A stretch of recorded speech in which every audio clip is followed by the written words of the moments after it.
नमस्कार. बघूयात सोयाबीन मार्केटची आज आलेली ताजे बाजारभाव. त्याआधी सर्वांनी व्हिडिओला लाईक करून घ्या. जास्तीत जास्त हा व्हिडिओ व्हॉट्सअपद्वारे शेअर करा. केंद्र सरकारने, मोदी सरकारने तर सोयाबीन उत्पादक शेतकऱ्यांची निराशाच या ठिकाणी केलेली आहे. सांगत होती की बाजारभाव 6,000 नेऊ, मात्र 6,000 काय 5,000 पण बाजारभाव जे पाहायला या ठिकाणी मिळत नाही. या ठिकाणी जर बघितलं तर सरकारने घोर निराशा शेतकऱ्यांची केलेली आहे.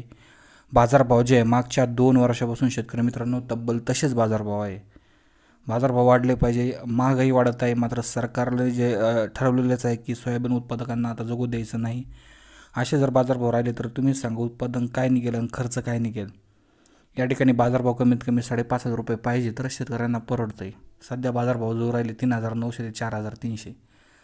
आता सरकारपुढे तरी किती वेळेस बोलायचं. मात्र सध्या जालना, उदगीर, परभणी, नगर, नाशिक, संभाजीनगर, जालना, धुळे, बीडमध्ये बाजारभाव असेच आहे.